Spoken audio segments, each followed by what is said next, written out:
Yo, what's going on, you guys? This is AllDayDay1 and I'm going to be giving you guys another New World build video. So with this build video I'm going to be giving you guys is going to be the Sword and Shield DPS. And keep in mind, this is strictly for PvE, not PvP. So for this build, it is a Sword and Shield DPS build. Yes, you heard that right, Sword and Shield DPS. Because right now, tanking with the Sword and Shield isn't like all that great, but the thing is, DPSing with Sword and Shield has always been one of the higher DPS builds in general, even way before Aeternum had released. But now there's kind of more of an importance of having a Sword and Shield DPS before or now than there was before, because you still want to make sure you have leadership applied, and honestly it's better to tank with a Greatsword than it is with a Sword and Shield in this current update.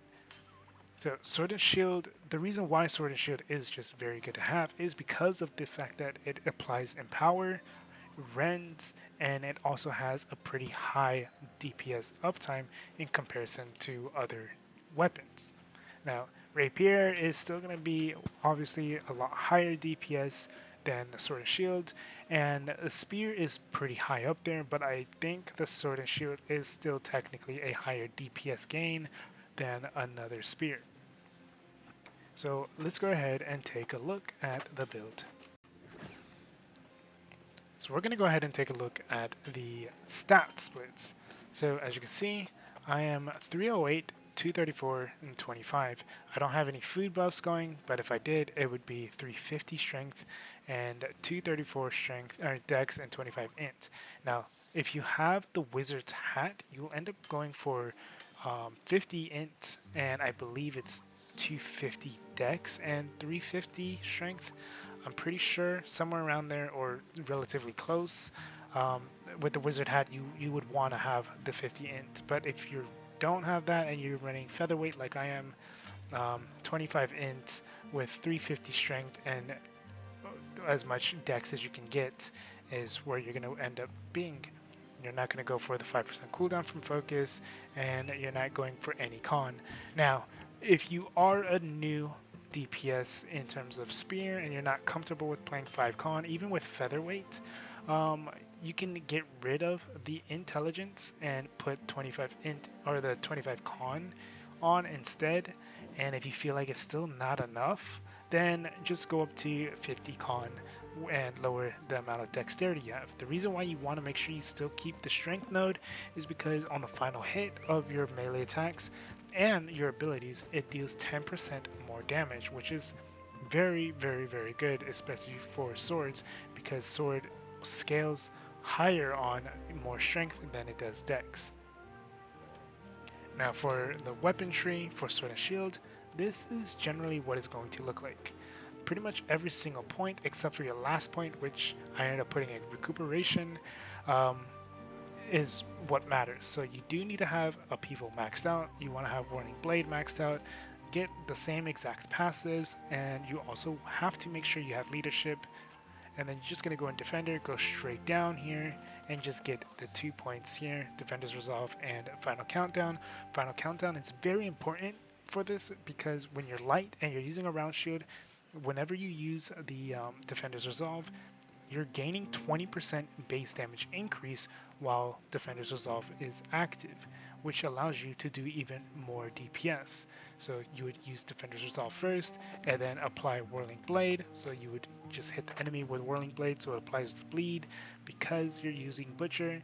And then after that, you're going to go ahead and use Upheaval, because with Upheaval it reduces the cooldowns of all your abilities by 25%. And then you're going to end up having one ability or one passive left. So I ended up putting in Recuperation, but it's just up to you. I'm going to end up swapping it for Critical Precision in terms of speedrunning is why I'm going for this, because I mean you just get 20% haste for 5 seconds whenever you deal crits. And then yeah, so you can either go here for Restoration, so when Defender's Resolve ends you do get the extra bit of healing, but I guess just in most cases recuperation's fine, or you can even put it into Leaping Strike so you can have some way of actually like jumping off cliffs and whatnot if that's something you would want to do. Now for your offhands, there's a few options. You have the flail, hatchet, spear, great axe, warhammer, greatsword, blunderbuss, and a bow. Pretty big variety of offhands. So I'm just going to show you basically what I am using mainly for the raid specifically. I use the spear as an offhand. I'm not using skewer, perforate, or cyclone just because my spear is an offhand for CC only, for mainly the birds, the corvids. So I would throw a javelin, or not javelin, I would sweep and then use javelin.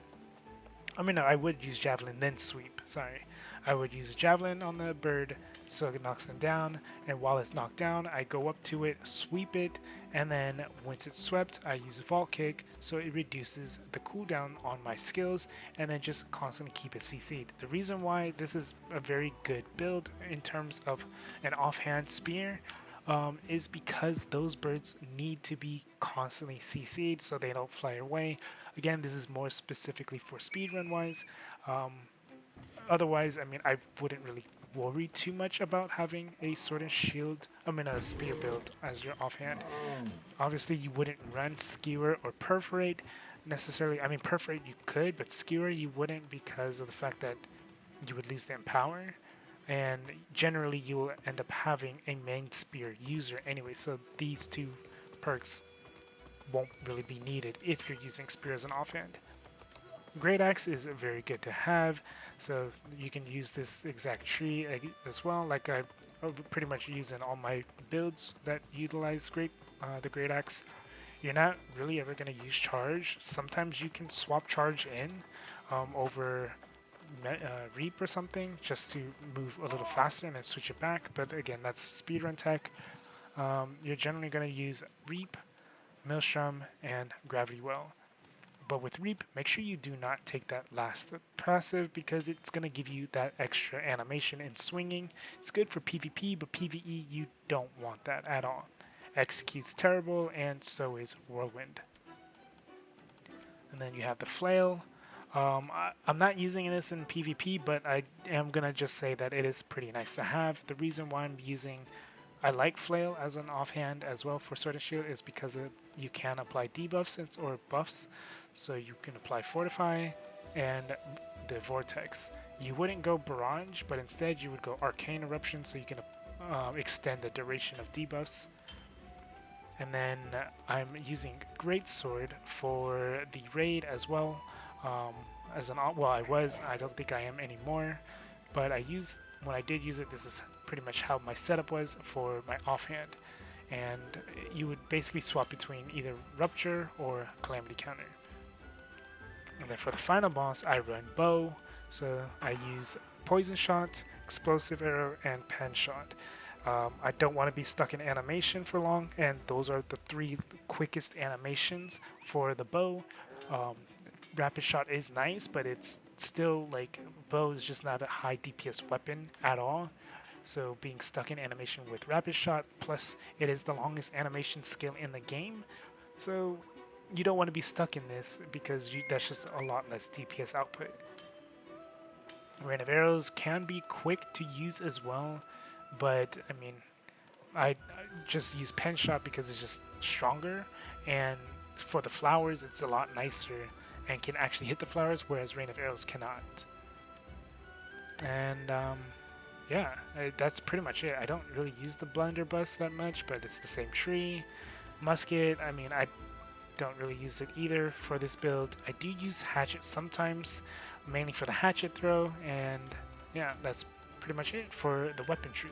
Now let's go ahead and take a look at the actual gear itself.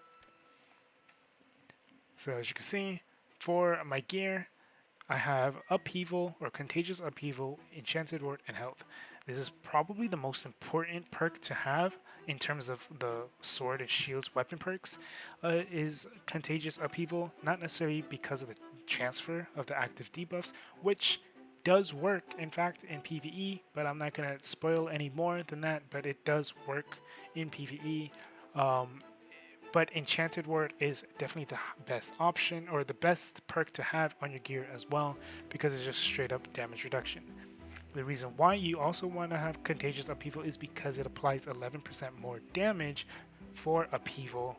So Upheaval already does a lot of damage, but having that just deals even more damage. If you have Upheaval on the weapon though, it's only up to 18%, so it's only a 7% difference from it having it on gear, so it's just better to have it on the gear in general, so you can have something else on your weapon. And then I'm using light gloves with it's the Azoth crystal gloves, so enchanted word, health, and refreshing. And then I have medium pants with enchanted word, shirking energy, health, and medium boots with enchanted word, refreshing, health, and my featherweight chest. And I ended up putting health on my chest piece. I mean, obviously you wouldn't need to put health. You could put something else if you wanted to, but like if you don't have the contagious upheaval perk on any of your gear, you can just put it on your featherweight then. And then for my round shield, it has keen, shield aggression, enchanted, and keen empowered, which is all pretty nice. I think having like keen vicious may be better, but enchanted is pretty decent to have on the weapon or on the shield as well, because you're constantly going to be light attacking anyways. But I do think vicious would have been the better alternative. Now for my weapon, my sword, I'm using the butcher, and I got it to 725 as well. But unfortunately, you can't put disdained infliction, because if you do, then you won't be able to put a gem slot. You put the gem slot on, and then you put a diamond in. The reason why I'm not having it rune glassed is because in the raid, I'm not the DPS. I'm not one of the DPSs that uses rune glass, because you cannot have the same type of rune glass applied. Like if someone has an arcane rune glass and you have an arcane rune glass, it just doesn't work. One or the other is only going to proc, not both of them, unfortunately. And there's only 6 rune glass types with diamond, so you just end up putting a normal diamond on, as it's going to be at its full potential at 15% while you're at full health. Whirling Blade inflicts bleed and deals 10% weapon damage for 6 seconds. Empowering Whirling Blade, if 2 or more enemies are within its radius while performing a Whirling Blade attack, you gain a 24% base damage increase for each nearby target up to 5 targets. So this is just insanely powerful within a clump. And then you have Keenly Jagged, and it's always going to be you that has Keenly Jagged. Nobody else should realistically have Keenly Jagged on the weapon, because Keenly Jagged only applies to one person, just like Rune Glass. Now for my spear, I just have Centering Javelin on with Keen Vicious. Doesn't really matter, but the reason why I have Centering Javelin is, again, for the birds, the corvids, or pretty much any mobs that I throw Javelin on. It only works when they're above 50% health, and it rends them for 40% for 10 seconds. Now do keep in mind that even when they're under 50% health, if you had used Sundering Javelin on them before they went under 50% health, that rend still applies, and as long as you rethrow another Javelin at them, it refreshes the duration as well. So you can do that too. And then I'm using the Detonation Heart Rune, but you can honestly use whatever Heart Rune you feel like is ideal. For my Amulet, I have Health and / Protection for the first boss. The first boss you want to have pretty much like the resistances that I have, 30 slash or 25 strength or 27 or 25 30. And then so you want to make sure you have a protection and health on your amulet. Third perk obviously can be whatever. Realistically, empowered would be the most ideal, but having divine or whatever is also good. And then it has strength. And then I'm using the Privateer's Heirloom, which has / hardy and strength, which is very, very important. And then it came with refreshing, which is nice because I needed the refreshing. But realistically, you would want something like leeching, so that way you can heal yourself while you're doing damage. And then for my earring, the earring kind of doesn't really matter, but it has refreshing toast and purifying toast with healing heart. So whenever I use my heart rune, I get healed. Now, that is pretty much the build for the Sword and Shield. Hopefully this was fast enough for you guys, because I didn't want to make this like super prolonged or anything like that. I will provide some gameplay footage as well for those of you that want to obviously check that out. But yeah, I would highly recommend a DPS well, most groups having a Sword and Shield DPS in the group comp because it's just free in power and it's also a lot of DPS, especially if your tank isn't a Sword and Shield tank and they're more so a Greatsword tank. Having a Sword and Shield DPS is ideal. Now, if you are doing the raid and the tank is Sword and Shield and you have a Sword and Shield DPS, just make sure they're not in the same group because hopefully your tank is running leadership so that way he can apply Empower for that group, and then the Sword and Shield DPS can apply Empower for the other group as well. But anyways, hopefully this video helps you guys out. If it did, go and leave a like, comment, subscribe. If you have any questions or concerns, let me know down in the comment section as well, and I will try my best to help you guys out as much as possible.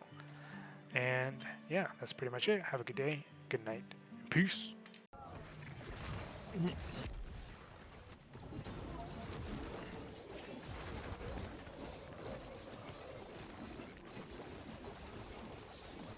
See, I think I just cast ice down somewhere. Yeah, right? I just did ice right now. Legend. But I don't know where it is. It's on me. There's a cleanse right behind yours. Yours?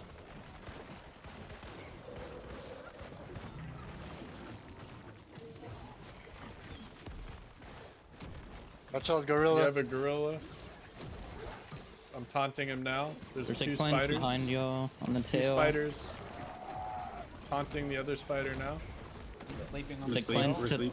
We're good. 1 second. Oh, it threw I'm it asleep. anyway. Oh, nice. You got it perfect. Yeah. I got slept at the right one then. I'm gonna so- kill that gorilla for you, Schmeck. Got him. Tail swipe, Tail. tail swipe. I'm staying still now. The cleanse to Legend. the back left of Elephant you. on the stairs, elephant on the Elephant, stairs. elephant, no, no, no. Vines are up now. Charging. There's a cleanse on tank if you need it. Me. Frozen on stairs. We're sleeping I on got stairs. you, I got you. I'm throwing a cleanse on tank DPS. Alright, we need to just commit to this. Should probably rotate so the flower doesn't drop on us. I think we just commit. There are 3 eggs in the middle. Let's go to the side. Tail Let's go to the swipe. side. There's 1 spider and a monkey.